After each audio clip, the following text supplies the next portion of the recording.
Good morning, everyone. This is Saturday, September 19th, 2015.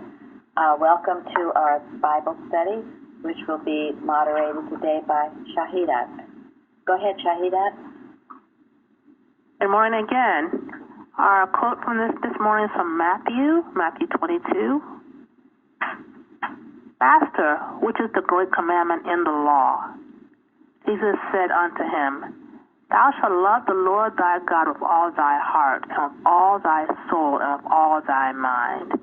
This is the first and great commandment.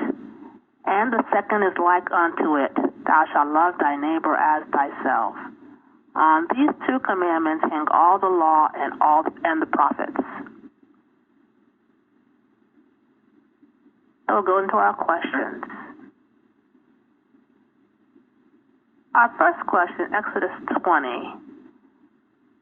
Would someone like to recap what is going on in Exodus 20 first?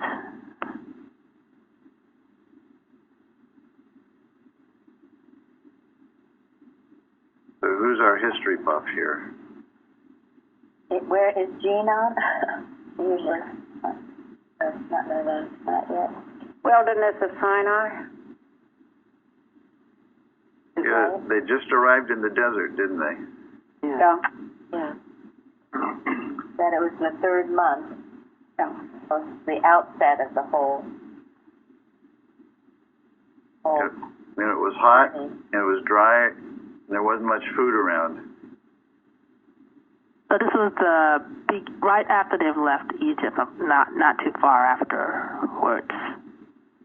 Yeah, third month. Okay. Do you want to add anything?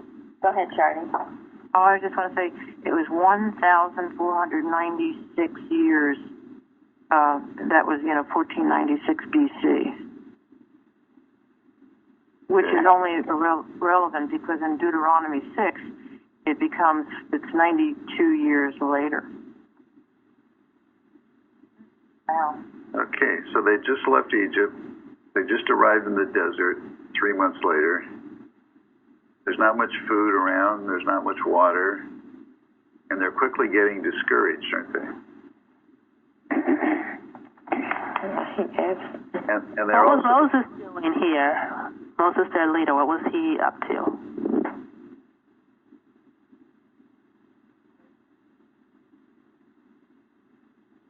Wasn't he climbing the mount? That's right, the Ten Commandments. Yeah, he was called up. Yeah, he was communing with God. And while he was communing, his folks were on the bottom of the mountain doing what? Getting into trouble. Yeah, They're complaining. They've lost all their gratitude. They're not being patient. And what's the one major thing? Well, they did a lot of things. What was the one major thing they did that really ticked Moses off? They wanted an idol, and Aaron agreed with them and let them do it. He made the idol for them. It was in the form of a calf, or wasn't that the idol that they made? That's correct.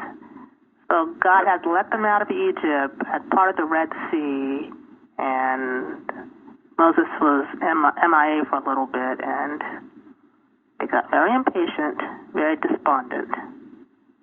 And the human mind took over. And the human mind mind always looks for something to worship, doesn't it? Yes. Very important point. I'm sorry. They thought they were abandoned. Well, I think it's like us. Or me, let me say. Maybe I should go back to do something else instead of relying on God. When there's a delay in what we think we want or what I think I wanted, it's just like, okay, maybe something else will work.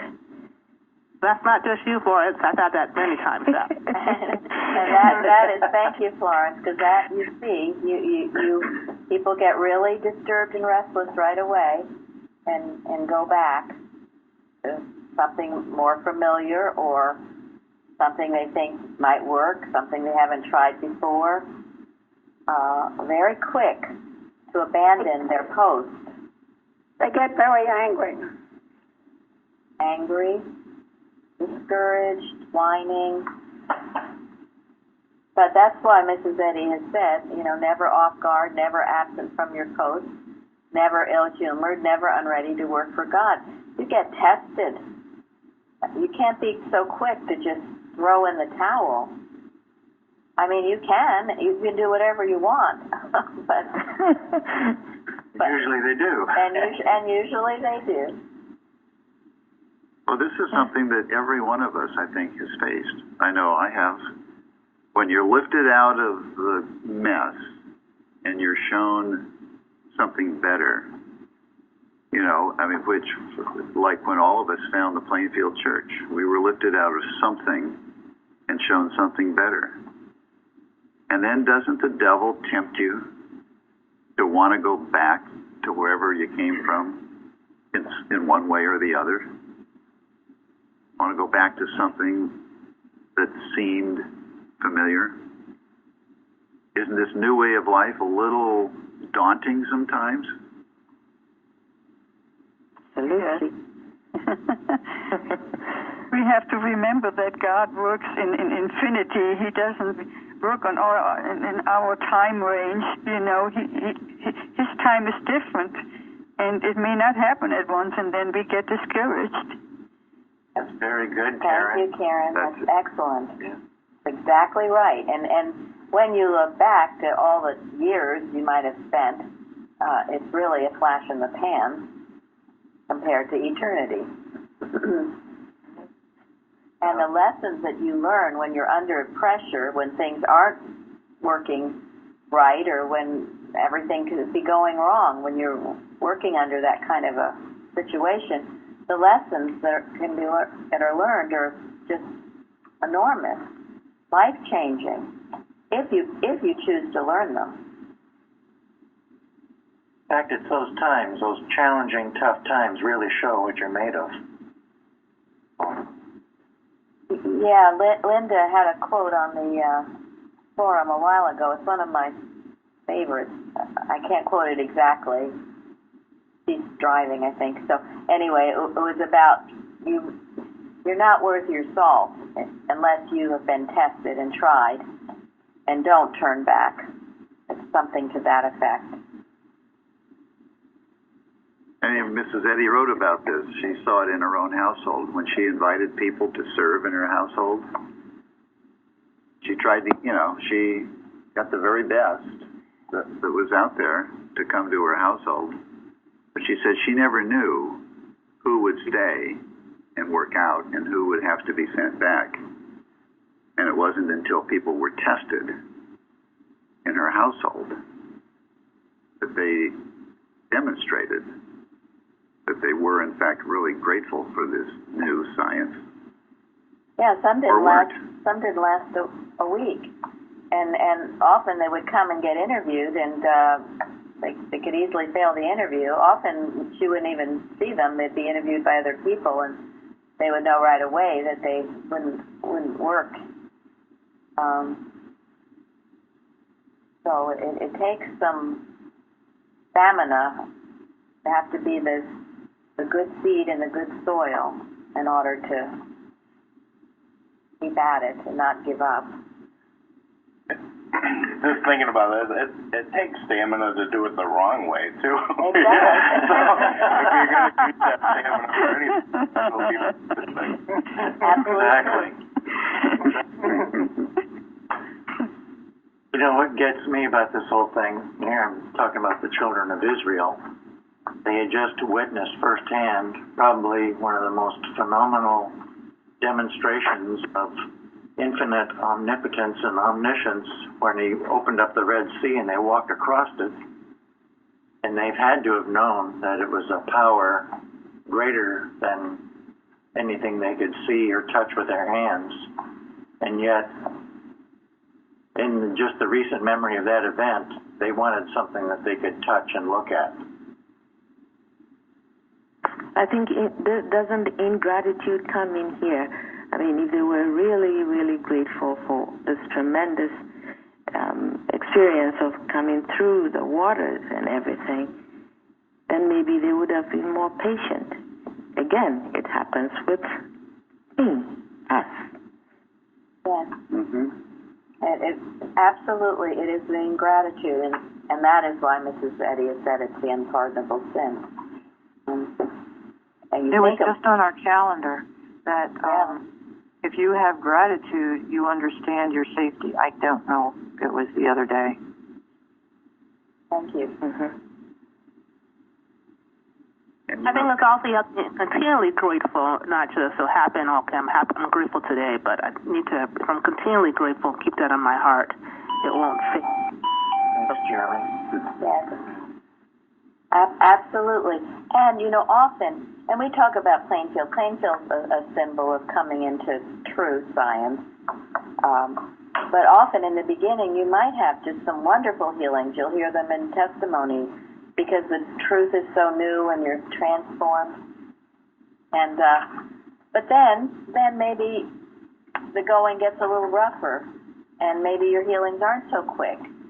And that's when you know, you have almost a to-do list of things you want to be healed, and maybe they aren't right away.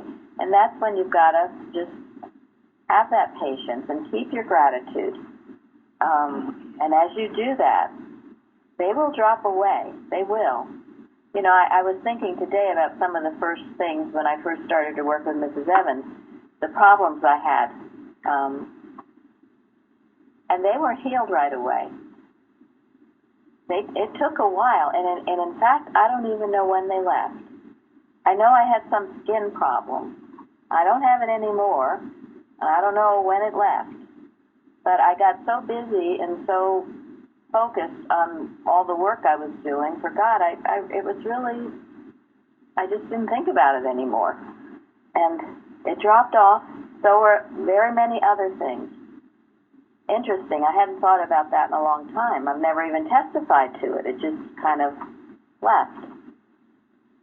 Well, that's good to know, because my testimony on Wednesday about the light sensitivity, kind of felt bad for not realizing when it happened. That's good.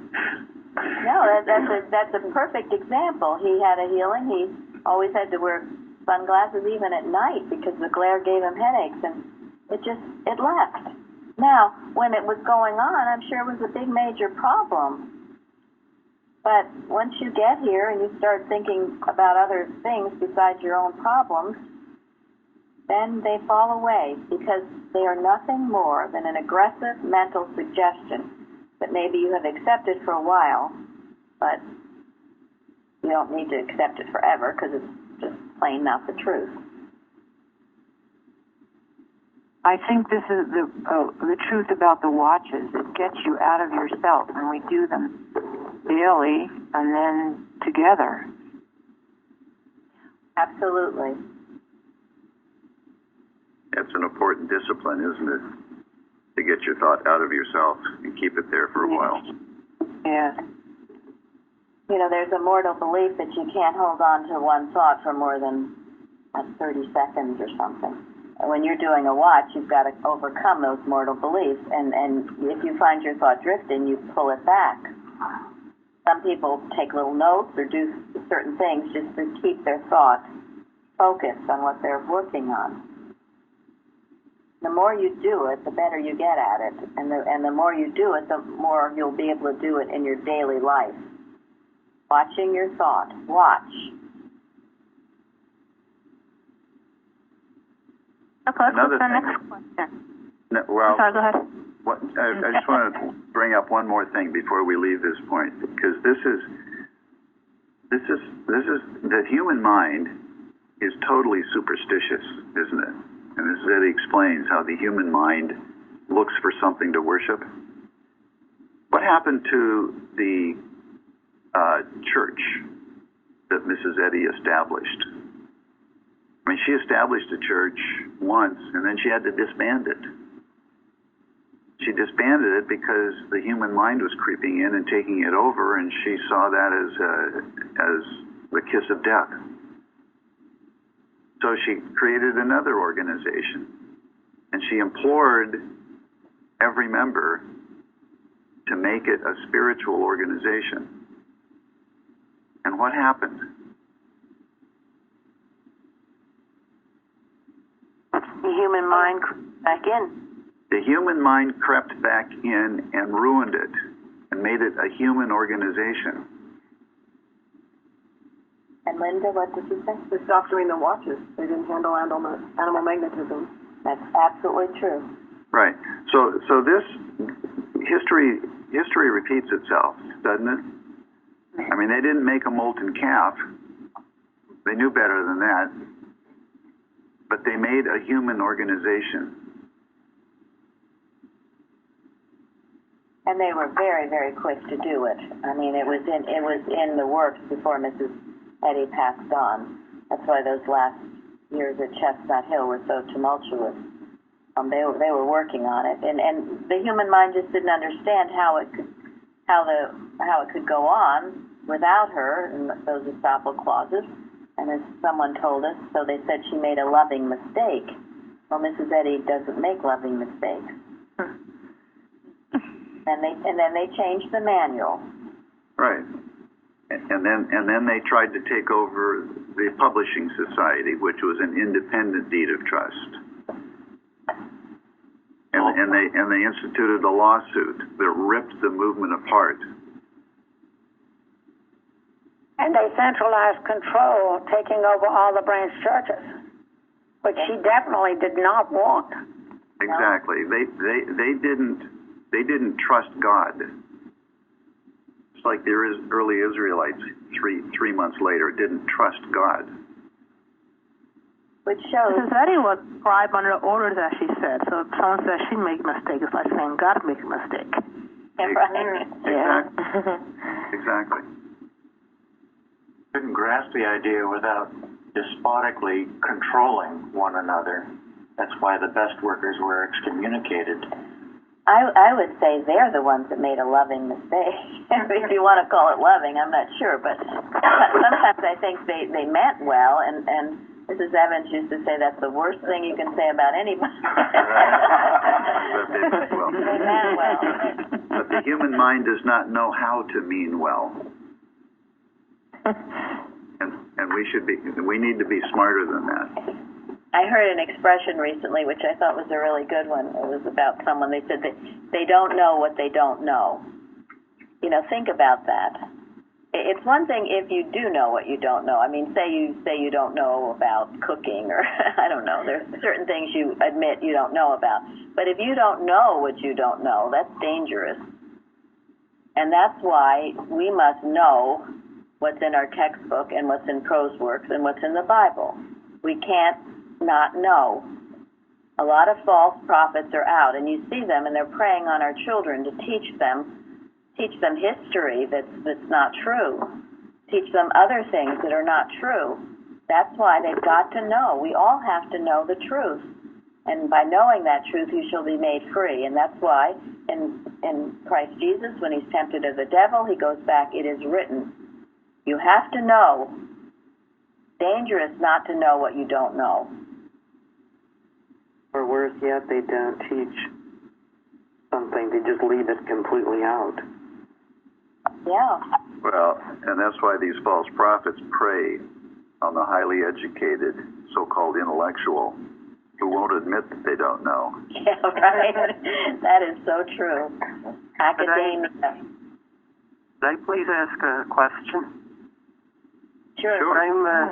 What I'm curious about is, then how do we know who to believe and not to believe? Because obviously the Carpenters were very much excommunicated, as was Herbert Eustace, but there were still a lot of people that I'd like to read some stuff from that stayed in the church. So how does one pick who is writing pure Christian science and who isn't? God will tell you as you read. However, having said that, it's a pretty good test. If they've been excommunicated, that's a good sign that what they're writing is true. if they haven't left the movement, you have to question whether they have compromised their conscience and therefore what they're writing is tainted. Florence, what were you saying about that? I think I feel I pray for what I need to know. I feel sincerely that I'm led to what I need to read. And when it feels right, I know it's God directed. Thank you. So, something I've thought about since being here, because I've thought this about different writers, and all the ones like Carpenter and Mrs. Eddy and all them, they ask you to prove it. They don't ask you to just believe what they're saying and just go along with it. And to me, that's like the biggest clue. So that's a good one. It is wonderful. A lot has been written. There's a huge amount that's been written, and you certainly can read whatever you want, and I have certainly read a lot of various things. But I found that I couldn't read the more later things. I can't. I can't. It's and a feeling. Yeah, it's a feeling, right. Mm-hmm. It's just, the words are true, the words are the same, but there's no feeling. There's a difference. If it deviates in any way from science and health, you question that. You have to know science and health in and out, and if you will know automatically that doesn't sound right. Well, and that's absolutely right. That's why you go back. Your compass, your guide, is the textbook that goes off from there. Or if they don't give Mrs. Eddy credit, which I found offensive, then I'm highly suspicious. But we're all different, and maybe something that would help you would not help me, and vice versa. I don't care for things that are intellectual, and what we produce, what we sell, we stand by. But as we've said, these are people that, it's either Mrs. Eddy herself or those who knew her, taught by her, were excommunicated, those early workers who stood through the fire.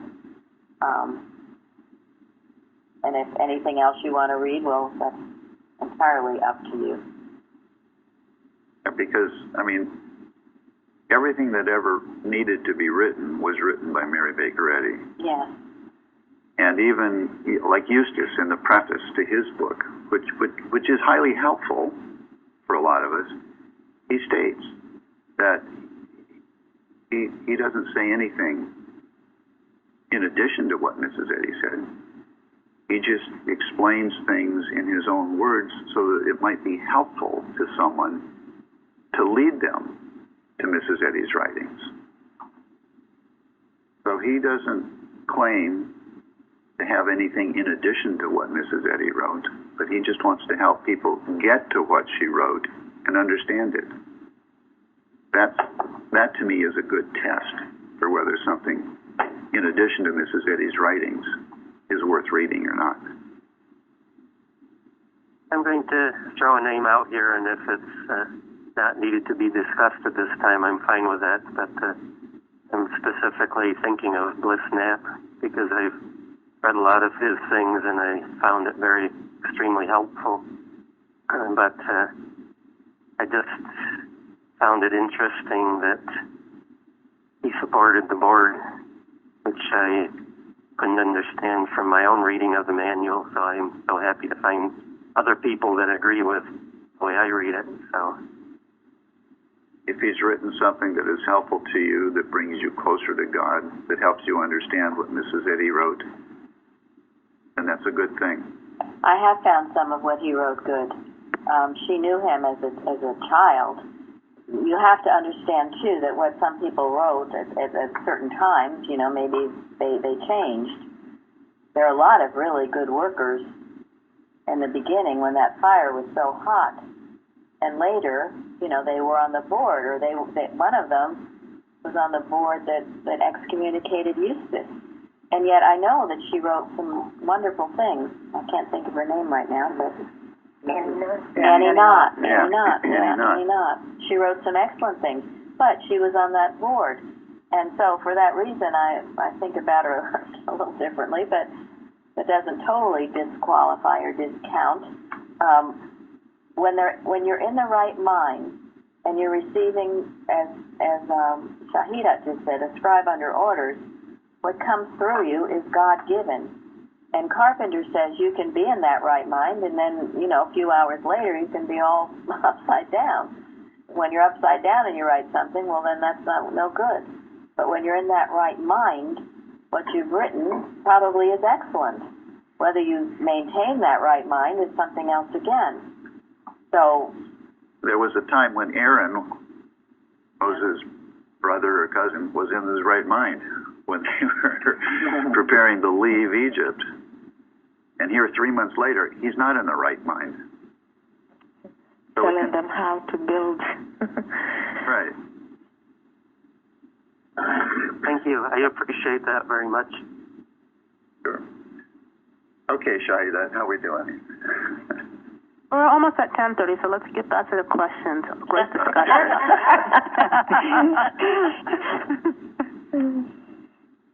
Deuteronomy 6. What's going on here? Everybody read it, right? Mm-hmm. Who's speaking and to whom? Who's speaking and to whom? What's going on? That was an interesting question. I never had thought about that before. First, I thought I couldn't answer it, and then Tom was going to have to answer it, but I did find an answer. So what is the answer?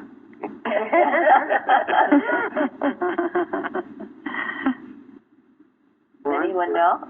I think Jordan and getting ready to cross over, and Moses is talking to the people. Yeah, people. I'm sorry, the second for renewal, the second covenant that needed to be renewed because of what happened in Exodus. Okay, so what part? Where are they in their journey here? And their journey from Egypt to the Promised Land. Where are they? We know that the commandments happened at the beginning, 3 months into it, when they're late in their journey to the Promised Land. And in Deuteronomy 8, Moses says to them, "Thy raiment waxed not old upon thee, neither did thy foot swell these 40 years." Well, that's pretty right. much they were at the end of their journey. Yeah. And they were in what I might think of as northern Moab. Yeah. That Yeah, I read it was a series of farewell messages by Israel's 120-year-old leader Moses to the new generation destined to possess the Promised Land, those who survived 40 years walking in the wilderness. I mean, I guess I knew that, but I never really thought about that in comparison to what had transpired. And he was teaching them again, in a way, going over the Ten Commandments and telling them to make sure that they tell their children that it's written on their foreheads, and emphasizing all of that after all those years. Exactly, because Moses wasn't going to go into the Promised Land with them, was he? No. No. He had selected Joshua to do that, or God selected Joshua to do that. And this is Moses preparing them, isn't he? He's reminding them to follow the Ten Commandments. And then he's explaining to them, don't mix with other nations. He's preparing them because they're going to be tempted to mix with other nations, to accept other gods. Exactly. So, to just give you a picture of where they are, I mean, so they're east of the Jordan River. Jordan River flows into the Dead Sea, so the Jordan River is north of the Dead Sea.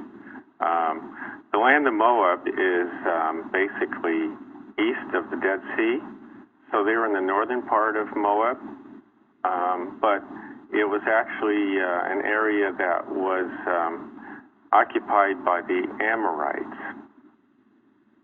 So, and one reason they were there is because they had defeated the Amorites. So in this area where they had defeated the Amorites, and just right near the Jordan River before they crossed. So, and this area, is it part of Amorites or Moab? The Amorites had actually taken some of the land of Moab. So it was the land of Moab occupied by the Amorites, which the Israelites conquered. And the Amorites are descended from Lot, and the Moabites are descended from Lot.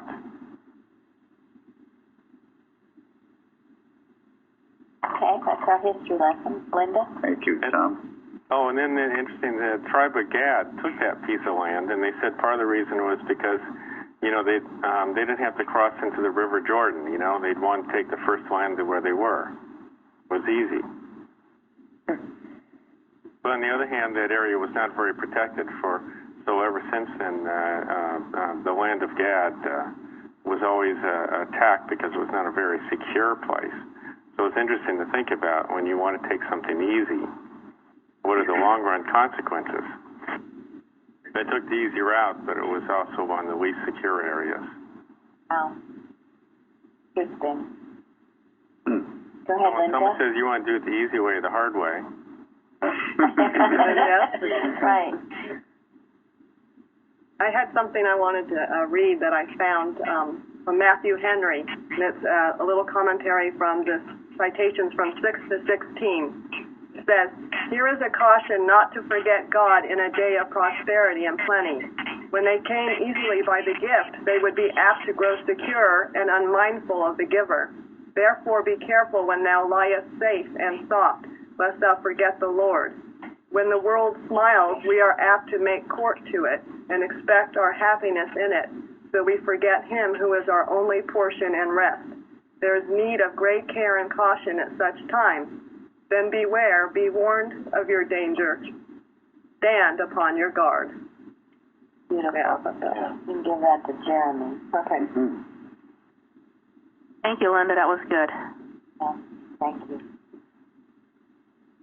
Anything else on Deuteronomy before we move on to the next one? Oh, actually, I just wanted to mention what I meant about taking the easy way to the hard way. It's really what I really meant was, if you're going to follow what you think is the right thing to do,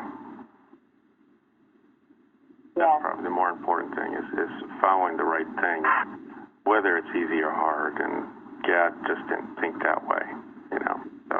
Thank you. Very often it's not the easy way. Sometimes it is the hard way.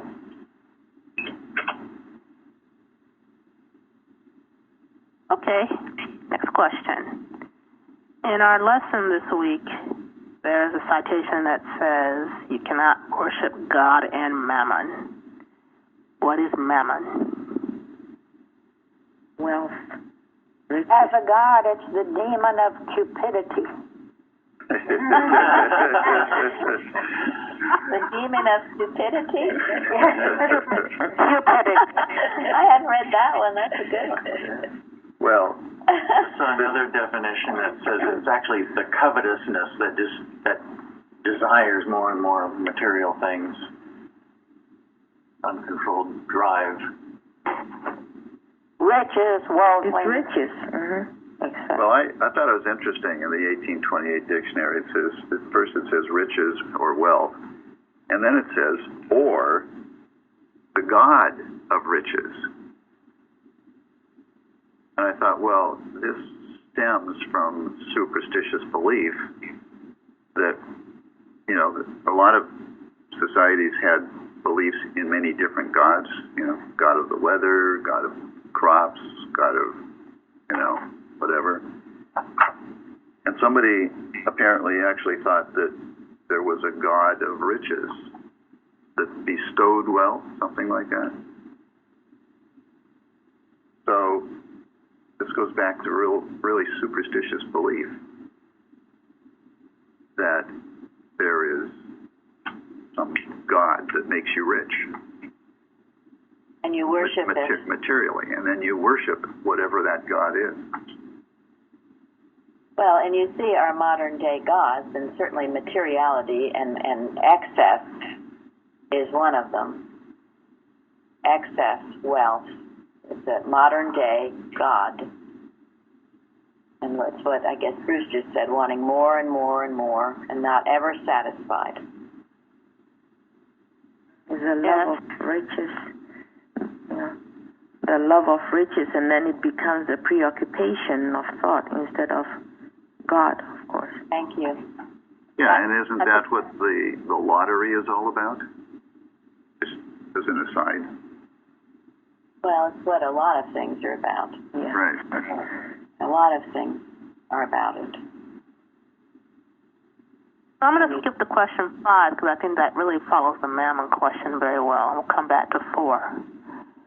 Since the topic this week is matter and material riches, can a poor person who is lacking in gold, silver, and money still be caught in the cycle of material thinking, or is it exclusively the realm of the rich? Well, definitely, because a poor person, if he has his eyes on riches, that's all he thinks about. And he can, if you're rich, you don't have to worry about it. But if you seek it, then you're really in bad shape, because you can be tempted so easily. Lottery or anything, you know. You spend your last penny on cigarettes, you know, and it's just and the lottery, you know. That's all they think about is how can I get rich? How can I get rich? Terrible. So thinking about is how I can get rich, and that excludes God, which is where material thinking is. Yeah, and thank you, Shahida, because that's the major point. Anything where you forget God, whatever it is, you know, and the gods of modern times, the materiality, where you forget God, the education, it all becomes the materia medica, it becomes a god to people. The real and one God is left out of the picture. It's all about all this other stuff. I was so glad you asked this question, Shahida. Excuse me, sorry. No, go ahead. Because it's clear, it doesn't make any difference if you have a lot or have little. It's the state of thought, the mentality that needs to be addressed. So if you have this uncontrolled desire for something other than the one true God, regardless of how much you got in the bank, then you fall into this category. Correct. The rich and poor thought, regards to the materiality, it's like two sides of the same coin. They're just, right. Yeah. That's true, yes. Mm-hmm. No, nobody's exempt. The devil comes after everybody if it can. And yet, you know, there's been trying to make some divide in our country, rich and poor. Better there be a divide between the carnally minded and the spiritually minded. You know, it's a false concept. All these divisions, they have no basis in God. We judge righteous judgment by how much of the Christ a person expresses, whether he has much or little. It's all that matters. I think if we make being rich towards God, like Tom's subject last week, then we would know who is rich and who is not, in truth, really. Exactly. I mean, if all this gathering stuff is what is the object of being, or the main thing about being rich, then of course we all lost, rich or poor. Exactly. Or middle income. Yeah. Yeah, wherever, all of it. Wherever you are. Mm-hmm. So the second part of that question, it really ties into what Florence was just saying. Is it wrong to have wealth in abundance? Is it wrong to be rich? Abundance in what? Rich towards God alone is what it is. As, again, we said last week. Are we rich towards God? Is the abundance, spirituality, more of what we are, more of what God says we are? Are we gaining more understanding, more wisdom? That's the abundance we want. So it's not wrong to have those. Yeah, and material wealth is neither right nor wrong, is it? Yeah, I mean, are you loving it so much that becomes your preoccupation, or are you using maybe what you've been given to do more good? You know, That's the key. Yeah. It's all Does it put you to sleep? What? The motive behind it. The motive behind it. Exactly. You know, I read recently where Mrs. Eddy said something about, you know, why do we just think we need to attract people to our church who have nothing? She said it's good to have some people who are wealthy in our church. I mean, she says that, and why would that be? Well, you know, because if their heart is right, they'll be of use to God. and they will help prosper the cause. yeah. And they do. So, you know, we judge only righteous judgment, and it's the carnal mind that's wrong, the coveting, the being so unsatisfied, and jealousy, or, you know, hating rich, or looking down at your nose at the homeless. All of that's wrong. It's all wrong. You know, I just wanted to mention that years ago there was a woman who wrote children's books. They were called the Book House. I'd never heard of them, but Mrs. Evans loved them. And it's called the Book House. And they're a whole series of stories for children that she compiled, and she was a Christian Scientist. And in that, one of the stories, and I can't remember the name of the story, but it was about a man and a wife, and they lived in a hovel. And somehow he was at the beach, and he came upon a fish who said that he would grant them any wish that they wanted. And so anyway, the wife was greedy, and they lived in a hovel, so she wanted to live in a cottage. Then they lived in a cottage, she wanted to live in a mansion. Then she lived in a mansion, she wanted to live in a castle. The fish kept granting their requests, but finally she wanted to be God, or she went way over the top, and they ended up back in the hovel. But the point of that story, and it was to teach children the story of this uncontrolled desire and never being satisfied. And the little poem in it was, Alice, Alice, the plague of my life. I wish a beg a boon of thee. Anyway, his wife's name was Alice, and she was the plague of his life. She was never satisfied. It's a good story. But the warning here is not to worship the wealth, not to worship or love it or seek it. And what's that saying? The root of all evil? Love of money. The love of it. Yeah, it's not money, it's the love of money. And whatever you have to have a feeling, you put it all on the altar of God. If you feel you can't live without something other than God, you've got a problem.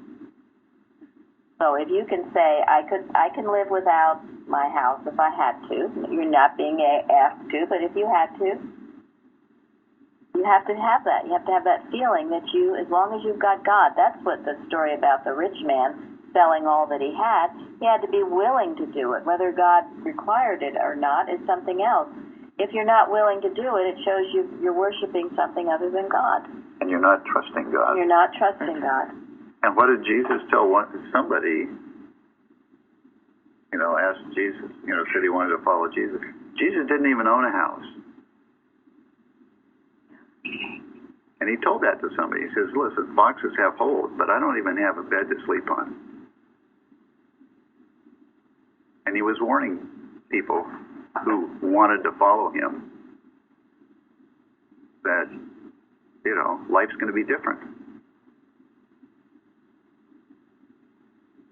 And it's the complete trust in God that marks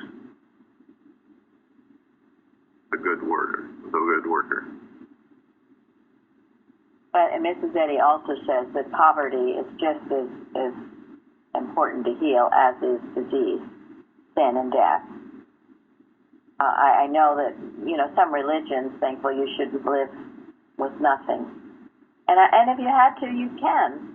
I'm not knocking anything really, but when you're doing God's work, He's going to give you everything you need. Yeah, He will. You're not going to feel poverty or see poverty or be in poverty. Yeah, because you have abundance in the real wealth. So how could you lack the material, what you need? Exactly. It will come. And We'll all come. you will have just as much as you need when you need it. To be real well. Right, and to be used wisely in His service. Because the bottom line is you own nothing. Nothing. Zero. That's why there's people who say they can't tithe. Well, the tithe, God owns it all anyway. You don't own anything. You don't own your house. It's God's. And that's the point of when you pass on, who's going to get it anyway?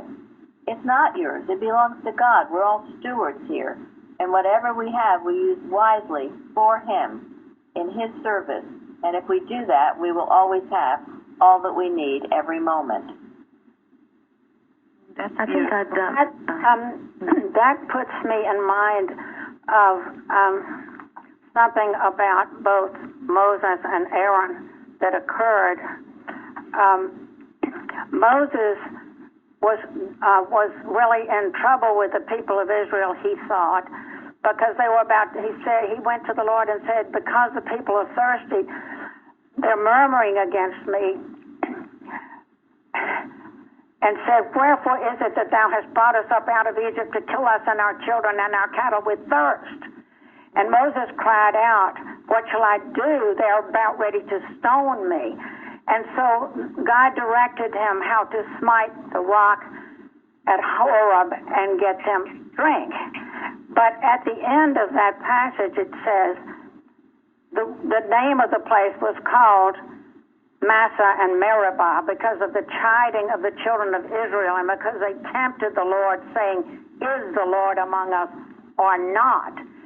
And then later, when Aaron was dying, it was told to him, the Lord spake unto Moses and Aaron, Aaron shall be gathered unto his people, for he shall not enter into the land which I have given unto the children of Israel, because ye rebelled against my word at the water of Meribah.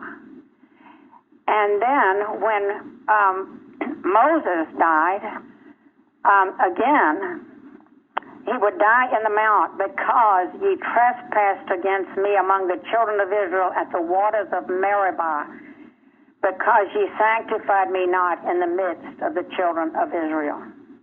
That he would not be able to go to the promised land. Neither one would go to the promised land because of that original sin with not standing up and making the children understand. I have a question, because when I read about this, exactly what you're talking about, it said that that Moses smite the rock in anger. And that's what upset God, because God wasn't in it. And that's why he wasn't allowed to go to the promised land. Does that sound right? Yeah, that's what I read too. And Moses also, we were told he'd killed a man a long time ago. But I don't know. To me, Moses was one wonderful prophet. It's hard to fault Moses. I don't know why he didn't go in the promised land, actually. I guess Aaron didn't go either. Maybe it was just that his mission was over. It's time for someone else to take on. He accomplished quite a bit. He sure did, and absolutely, my God. Under the I'm not putting them down. I'm just saying it's an interesting point. No, and I've read it too. Thank you, Fairly. No, that I understand that. He accomplished a great deal. Of course. For the good of mankind. So to try to humanly analyze why he did or didn't go, I think is a mistake to even go there. But it is what it says in the Bible. That's her point. Go ahead. I just was thinking about that and them entering that. It's not like it was the end of something or the beginning of something. Right. It just it maybe seemed like an end of something because Moses was gone and he had been with them for so long. Yeah. So. My goodness, he was 120 years old. But yeah, I have read various things as to why he wasn't allowed. But to me, that's just my feeling. How could you fault Moses? I don't know. That's a long time to stay on point and deal with murmuring. And also, we understand that we don't have this God of wrath who's up there judging you, saying, "Oops, Moses, you did that in wrath. You screwed up, so we understand that God is not that way. While other interpretations think of God as that way. maybe God had something better for Moses than the promise. Yeah.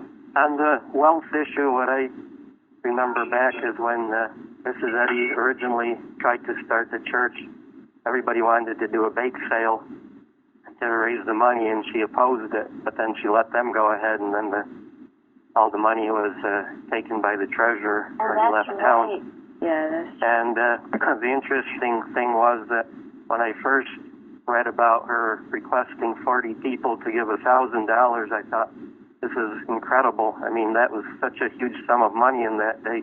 Then what I finally realized was that because they got it from being practitioners and through spiritual means, then it was a spiritual church that it was built upon versus bake sales and materiality. Thank you. Mm-hmm. Thank you. And as I mentioned last week, you know, where Mrs. Eddy was thought of as being greedy and all of this stuff, and of course she wasn't. And yes, she lived well. She worked very hard for what she had, but she was not extravagant. I was just reading in Spiritual Footsteps this morning. I think it was on 67. Gilbert Carpenter was addressing how she had a lot of money, and it was because she was tied to the cause, and that's the only reason that she had a lot of money. So I thought that was a good answer for her. Yeah, and she didn't spend it on herself. She didn't. Oh, she gave a lot to charity. She was very charitable. She was. Right, and she didn't. She put in roads for Concord. She gave everybody shoes, and she didn't do it. She never charged for healing. It was essentially from the sales of the books, etc., that she made her money. So she was very charitable.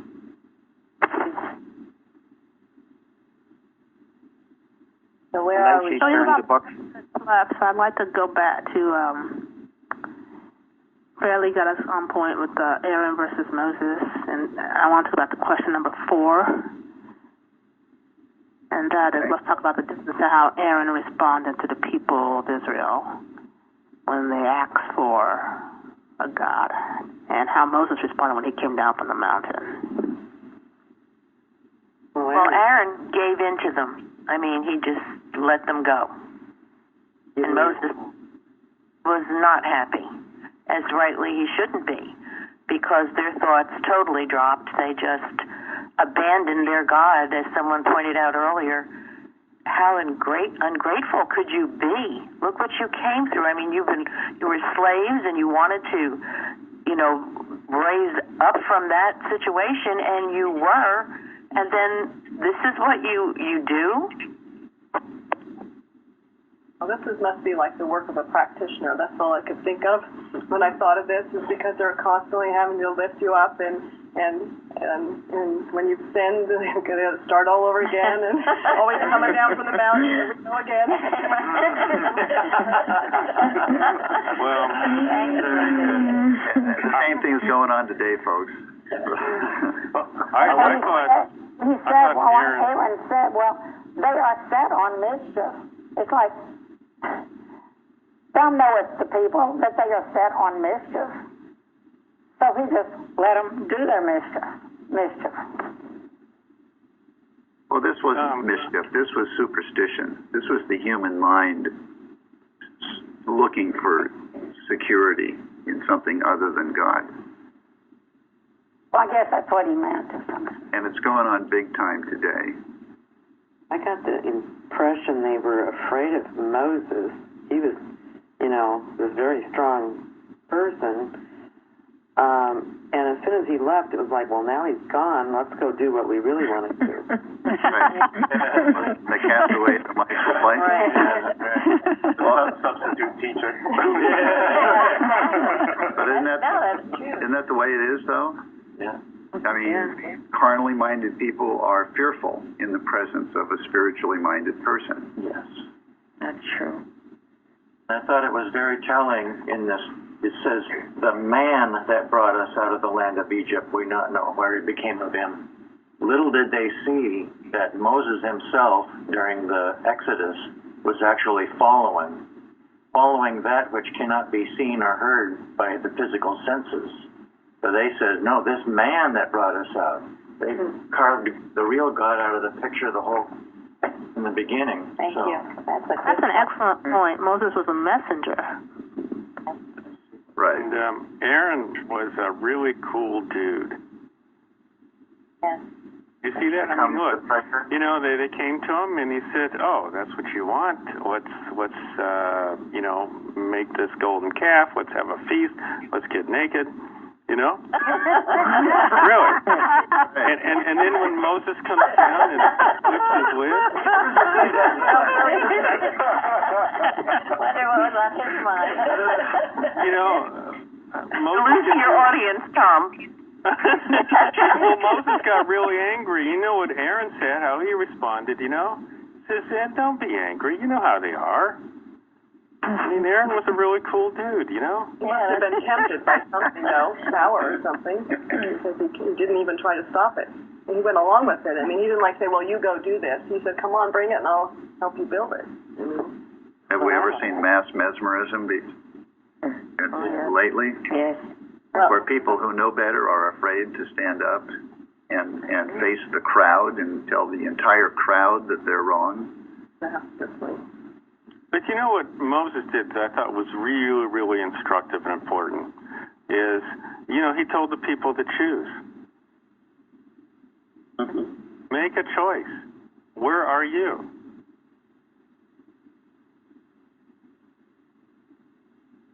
Yeah. Thank you. And that's a good question.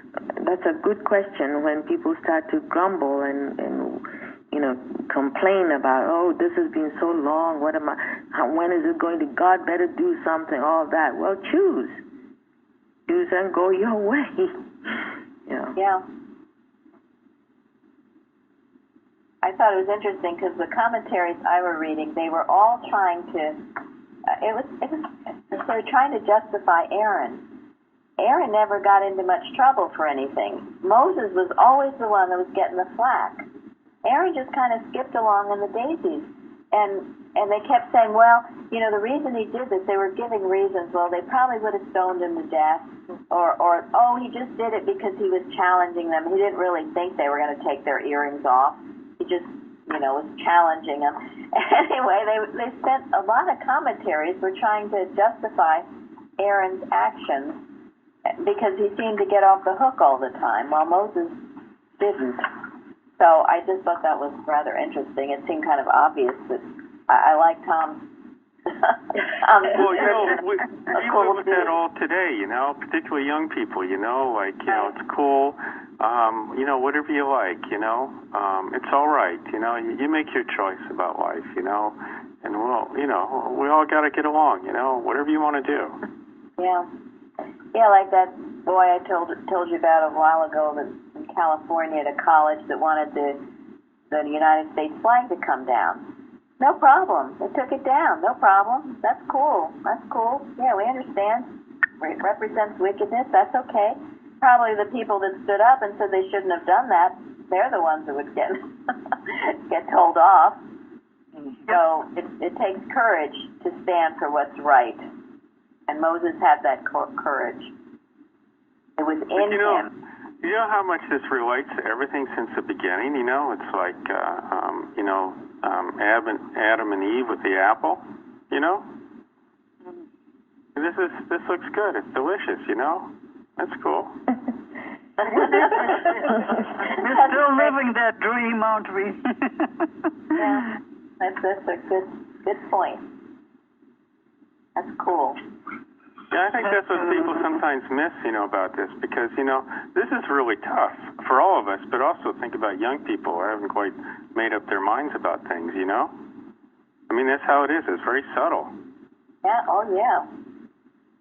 It is, which is why the answer to question number 6 is not an easy answer.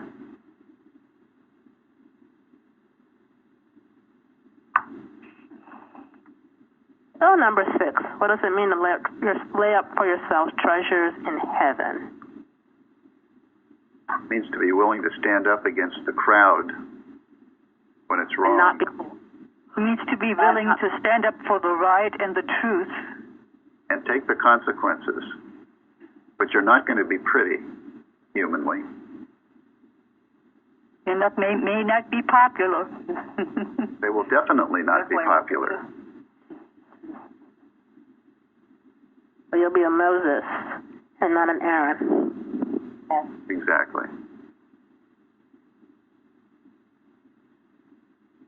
Someone else want to add to that, or just a few minutes over 11?